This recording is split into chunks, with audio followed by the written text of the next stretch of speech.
Hey everyone, welcome back to Mountain Road Ride. I am Vian and today we are going to take a closer look at the Surly truck stop handlebar. This is my first venture into the world of alternative handlebars, and I think it's a pretty unique handlebar, especially in the fact that it gives you a bit of flair and also the biggest feature, this 30mm of rise. But I'm going to cut away from this. We're going to cover the close-up spec sheet details first, and then I'll come back and I'll talk a little bit more about how this bar is performing out here in the real world. So let's check that out and we'll circle back to the bike.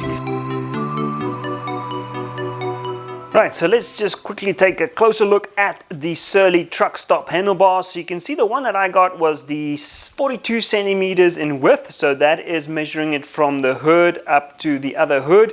They do run a little bit wider obviously in the drop given that flare. So with this one you get that 12 degrees flare, and then the important part for me is that 30 millimeters of rise that you get with this particular handlebar. Now that is the big reason why I wanted to go with this handlebar, and you can see that 30 millimeters of rise right there, and I also get that nice crosshair right in the front that will indicate for you that this is a 31.8 millimeter clamping surface. And then I think what will happen also, I'm kind of keen to see what this will look like once it's up on the bike, but I think there's enough space once the stem is in place that there will be just enough of a little clamping surface on either side of the stem to maybe get something like my Garmin still up there, especially with this rise going up on that side. Now, what I do like about this flare is I've never been a big fan of a flared bar, and I think that's such a growing movement in the gravel scene to see these flared bars.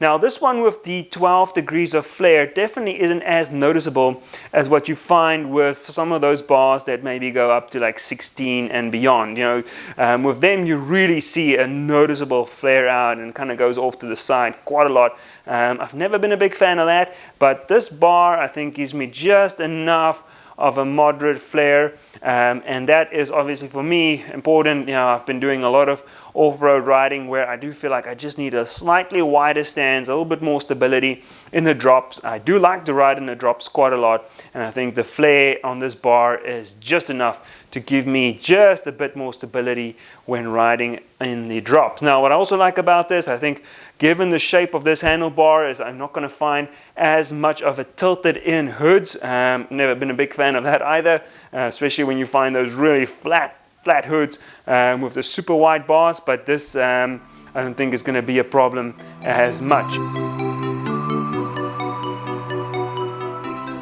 Right, so the reason why I wanted to go with this raised bar is that I felt like I was really lacking some stack height on my bike. So I'm going to pop up on the screen for you now a quick side-by-side comparison of the old 3T Explorer, so that's my bike on the right hand side, and then the new 3T Explorer, the Race Max, up on the left hand side of your screen.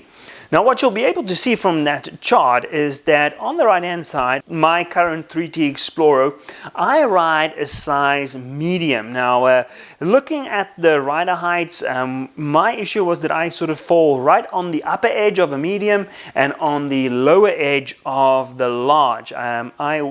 I measure in at 5 foot 10 inches or around 179 centimeters. So that puts me sort of right in between those two size brackets, and I opted to go for the smaller size in the medium. Now you can see that stack height up on that graph comes in at 546 millimeters.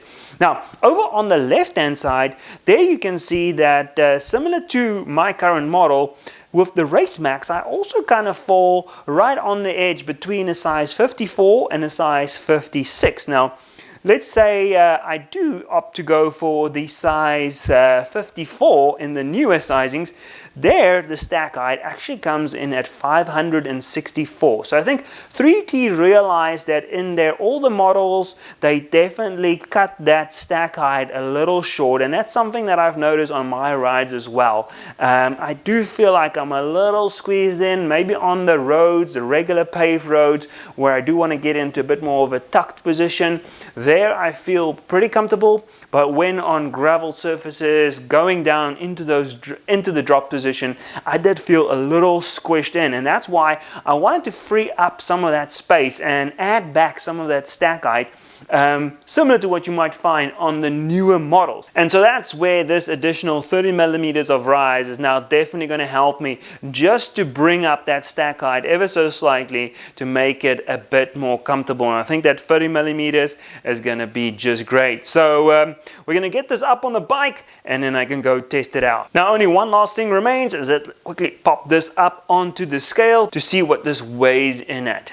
And that is going to come in at 341 grams. Good. Now, let's get it up on the bike.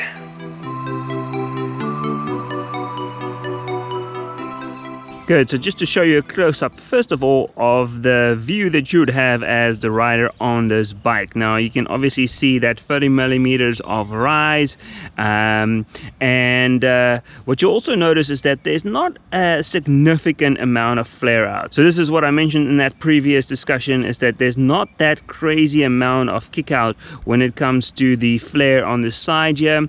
And then also, when you look at the hoods, there's a ever so slight tilt in with the hoods. Now somebody like me who does not like a lot of rotation on my hoods, this is just the right amount. I think I'm just about comfortable with this. I have found that my wrists do need to adjust to this position just a little bit. In my first couple of rides I felt just a bit of tension in my wrist. I think that's just due to the fact that my wrist isn't used to this extra just couple of degrees of turn on the hood. So that's something to definitely be aware of when you're going to go to a flared bar for the first time, is that if you do get that rotation on the handlebar or on the hoods, then you might have to get used to just that different position, and your wrist will just have to still strengthen up to accommodate for that. So other than that, it looks pretty good.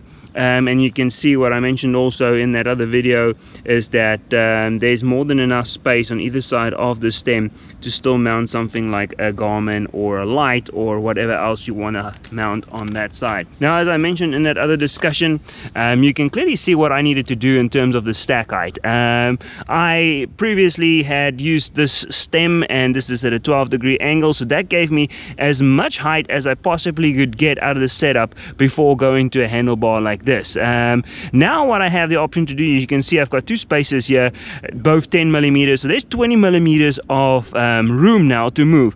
So I think my thinking behind this is, since I've now lifted up the handlebar 30 millimeters, if I do find this to be just a little too high, I can always drop it down one spacer, gaining back that 10 millimeters. So in effect, I'll get a net gain of 20 if I feel like this is too high. But for the first few rides, I actually kind of like this additional 30 millimeters, and I think it is spot on, especially over more technical stuff like the ride that I'm doing today.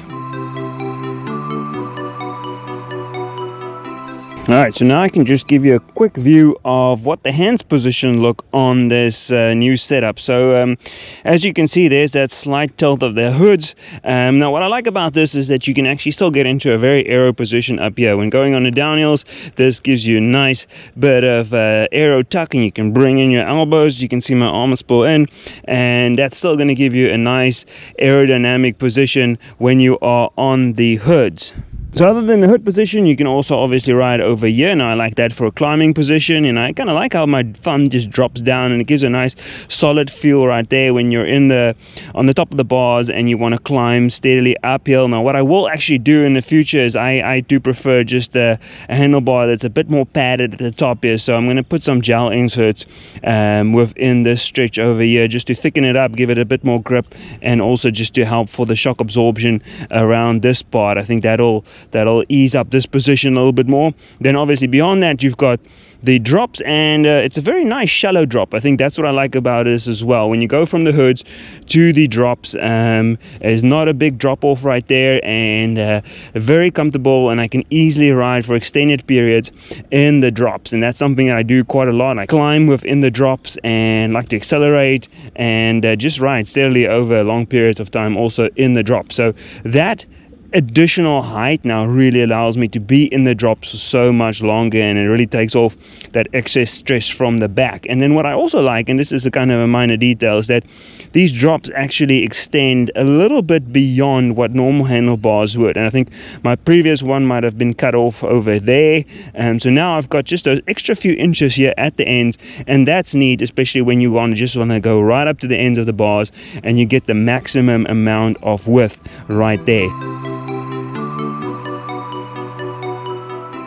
Overall, I'm very pleased with this purchase. I think, at the end of the day, it definitely just hits that need. As I explained earlier with the geometry setup, I needed that additional stack height, and for me, this 30 millimeters of rise absolutely hits the nail on the head. And as I explained, I still had a little bit of room to move should I feel like I want to go lower over time. The flare part of it, this is my first venture into the world of flared bars, and slowly but surely it's growing on me, and I can really see why it's been getting so much attention, and specifically in the gravel scene. I definitely feel a lot more stable on some of the trickier descents. As I said, I've never been a big fan of that tilted in hood, so that's something that's still growing on me. So the look of the bar overall, also with that bit of a rise there at the top, that's still something that is growing on me slowly as the time progresses. But the comfort and the stability that I get from my setup now definitely makes it worth the while. So if you're in need for an additional stack height, do check out the Surly Truck Stop bar. I can definitely recommend that. Nice job, Surly. So if you like this video, please be sure to hit that like button and do subscribe to our channel. There will be plenty more gravel related products in the future here on Mountain Road Ride. I'm Vian. Until next time, enjoy your ride.